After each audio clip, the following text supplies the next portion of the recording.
영화 프로메테우스가 개봉하고 오랜 기다림의 끝에 속편 에이리언 커버넌트가 개봉되었습니다. 그치만 프로메테우스에서 나왔던 수많은 떡밥들이 풀릴 거라는 팬들의 기대와는 달리 영화는 에이리언의 원작의 느낌을 살리면서도 프로메테우스의 떡밥을 풀지 않고 쭉 이어갔기에 대체로 호불호가 갈리고 있는 것 같은데요. 하지만 저는 이번에도 아주 재밌게 봤습니다. 과연 커버넌트는 깊이도 없고 떡밥도 풀지 않는 이도저도 아닌 SF 스릴러 영화일까요? 물론 이번에도 전작처럼 친절한 설명이 있는 영화는 아니었지만 리들리 감독은 다시 한번 영화 속에 많은 힌트를 숨겨두었다고 생각합니다. 그리고 저는 그 힌트들을 찾을 수 있는 열쇠를 바로 데이빗이라고 보고 있습니다. 그럼 지금부터 데이빗을 심층 분석하여 데이빗의 진정한 목적과 리들리 감독이 영화를 통해 무엇을 말하고자 했는지 추측해보는 시간을 갖겠습니다. 자, 에이리언 커버넌트의 숨겨진 이야기 지금부터 소개하겠습니다. 영화는 시작부터 커버넌트의 이야기를 보여주지 않습니다. 그 대신 데이빗이 세상을 처음으로 인지한 시점, 즉 데이빗의 탄생 순간을 오프닝으로 보여줍니다. 데이빗이 새하얀 방에서 세상을 인지하고 그가 처음으로 본 사람은 그의 창조주 피터 웨이랜드입니다. 피터는 자신이 데이빗을 창조한 사람이라고 소개합니다. 하지만 제가 그 장면을 봤을 때 데이빗은 피터가 자신과 달리 삶의 끝이 있고 자신보다 열등한 존재라고 인식하는 듯한 느낌이 들었습니다. 어찌됐든 피터는 데이빗이 누구냐고 묻고 데이빗은 잠시 동안 뜸을 들이다가 방 안에 있던 미켈란젤로의 다비드상을 보고는 자신을 데이빗이라 칭합니다. 그리고 우리는 이 부분을 중요시 봐야 한다 생각합니다. 사실 저는 데이빗이라는 이름의 의미를 깊게 생각해보지 않았었습니다. 그저 우리나라의 철수라 볼 수 있는 흔한 이름 중 하나라 생각했죠. 더 사실대로 말하자면 데이빗이 다비드라 부를 수 있고 다비드가 다윗으로 부를 수 있다는 것을 영화를 통해 알게 되었습니다. 일단 그게 중요한 게 아니고 이것을 통해 우린 감독이 전하는 하나의 힌트를 얻을 수가 있습니다. 바로 데이빗은 다윗을 모티브한 캐릭터라는 거죠. 그리고 저는 바로 다윗에 대한 조사를 시작하였습니다. 여기서 다윗의 이야기를 아주 간단하게 소개해보자면 다윗은 고대 이스라엘의 제2대 왕이었습니다. 본래는 양치기 소년이었으나 시와 음악에 대한 조예가 뛰어나 왕궁으로까지 오게 되었고 사울왕의 후계자가 되어 거인 골리앗을 쓰러뜨리고 후에 이스라엘의 왕이 되지만 자신의 충성스러운 부하의 아내를 탐하게 되고 결국 자신의 부하를 사지에 보내어 죽게 하는 인물로 전해지죠. 그리고 그는 신의 노여움을 사게 됐고 결국 자신의 자식들로 인해 말년이 불행한 인물로 전해지고 있습니다. 성서에는 그가 자신의 잘못을 인정하고 후에는 평생을 회개하며 살아가는 인물로 전해지고 있습니다. 여기서 잠깐 말씀드릴 것이 다윗의 이야기는 제가 설명하려는 추측을 위해 아주 짧고 간단하게 소개한 것이어서 생략된 부분이 많고 다윗의 이야기를 정확히 세세하게 전달한 것이 아님을 알려드립니다. 아무튼 저는 자료조사 다음으로 데이빗과 다윗의 공통점과 차이점을 분류해봤습니다. 그리고 이 공통점과 차이점을 통해 데이빗의 진정한 목적과 리들리 감독이 우리에게 인터뷰로 말했던 에이리언의 존재 이유에 대해서 조금은 설명할 수 있다 여기게 되었습니다. 먼저 공통점과 차이점을 설명하고 그 뒤에 가설을 총정리해보는 시간을 가져보도록 하겠습니다. 먼저 데이빗과 다윗의 공통점부터 말해보자면 총 5가지가 있었습니다.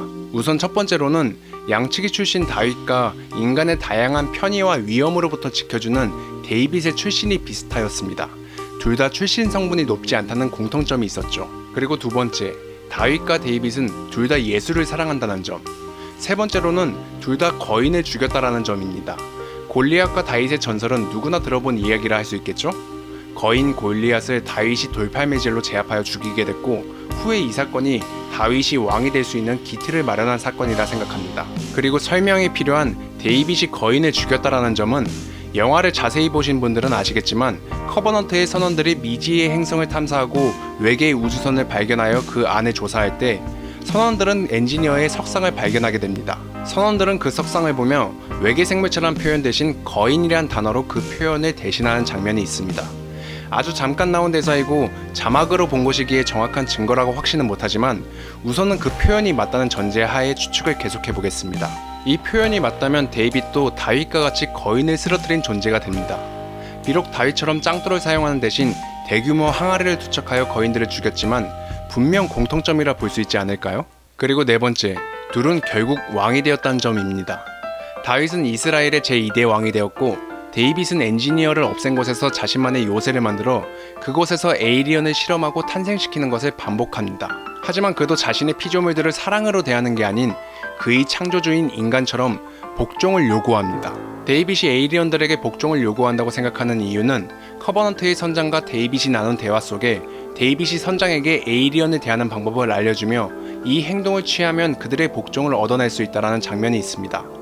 우리는 이 장면을 통해 데이빗이 에이리언에게 복종을 요구하는 것을 알 수가 있죠. 그리고 마지막 5번째, 남의 여인을 탐했다는 점입니다. 다윗은 자신의 충실한 부하 우리아의 아내인 밧세바를 탐하고 그녀를 임신시켜버립니다. 결국 다윗은 우리아를 사지로 몰아 죽게 하고는 밧세바를 자신의 여인으로 만들게 됩니다. 그리고 이와 비슷하게 데이빗은 전편 프로메테우스의 주인공 엘리자베스 쇼를 사랑하게 된다는 점이 공통점이라 볼 수 있습니다. 프로메테우스에서 그녀의 남자친구를 죽게 하고 어찌 보면 데이빗이 의도하여 창조했다 볼 수 있는 트릴로바이트를 임신하게 만든다는 점이 정말 절묘할 정도로 비슷한 부분이라 볼 수 있죠. 그리고 우리는 이 공통점들을 통해 데이빗이 다윗의 삶과 굉장히 비슷하게 흘러가고 있다는 걸 알 수가 있고 데이빗의 말로 또한 유추해 볼 수 있다 생각합니다. 다윗은 자신의 자식들로 인해 자신의 왕국이 분열될 뻔했고 목숨까지 위협받았었습니다. 그는 자신의 찬란했던 전성기 시절에 비해 인생 말로는 평생을 불안에 떨며 자신의 죄를 속죄하며 살게 되죠. 아마도 데이빗의 끝도 그리 좋지 않다는 것을 조심스럽게 예상해 볼 수 있지 않을까요? 그리고 제일 중요한 다윗과 데이빗의 차이점을 말해보겠습니다. 차이점은 단 한 가지만 언급할까 합니다. 바로 다윗은 신을 의심하지 않고 끝까지 섬겼지만 데이빗은 자신이 신이 되려고 한다는 점입니다. 데이빗은 자신의 창조주가 자신보다 하등하다는 점이 불만이었다는 걸 커버넌트에서 확실히 얘기해줍니다. 그리고 그는 보란듯이 자신이 직접 다른 피조물을 만들어냅니다. 더 완벽한 생물체를 만들기 위해 노력하고 그 생물체들을 자신에게 복종시키려고 하죠. 어떻게 보면 자신의 부족할 수 있는 부분을 에이리언이라는 피조물을 통해 채워나가려는 모습처럼 보이기도 합니다. 마치 예전 그를 만든 인간들처럼 말이죠. 하지만 감독은 데이빗 또한 인간들처럼 실패했다고 월터를 통해 말합니다. 월터가 데이빗에게 교향곡은 한음이라도 틀리게 되면 그것은 교향곡이 아니라고 하는 대사가 있습니다. 그리고 여기서 영화는 계속 신과 창조에 관한 교향곡을 언급하며 들려줍니다. 이것은 즉 교향곡이란 신이 피조물을 창조하는 진정한 방법을 상징하는 게 아닐까요? 왜 이런 생각을 했냐면 교향곡은 악기가 많은 만큼 조화를 제일 중요시 봅니다.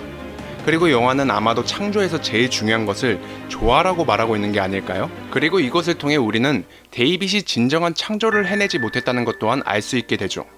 에이리언의 DNA는 기본적으로 다른 DNA를 파괴하며 탄생한다고 데이빗이 직접 언급하는 부분이 있기 때문입니다. 어찌됐든 다시 데이빗의 이야기로 돌아와서 우리는 데이빗의 이런 창조에 대한 집착을 통해 영화가 제시하는 또 하나의 메시지를 얻을 수가 있습니다. 바로 생물은 완벽한 존재가 되기 위해 다른 것을 계속 창조해 나간다. 그리고 이 메시지를 통해 리들리 감독이 인터뷰에서 말했던 에이리언은 누가 도대체 왜 만들었는지에 대한 해답을 얻을 수 있다 생각합니다. 물론 에이리언의 기원은 엔지니어가 생화학 무기를 사용하기 위해 창조했다고 볼 수 있지만 이 메시지를 통해 우리가 알고 있던 진정한 원조 에이리언의 탄생 비화는 바로 에이리언은 데이빗이 신이 되기 위해 창조한 실패한 피조물이 아닐까요?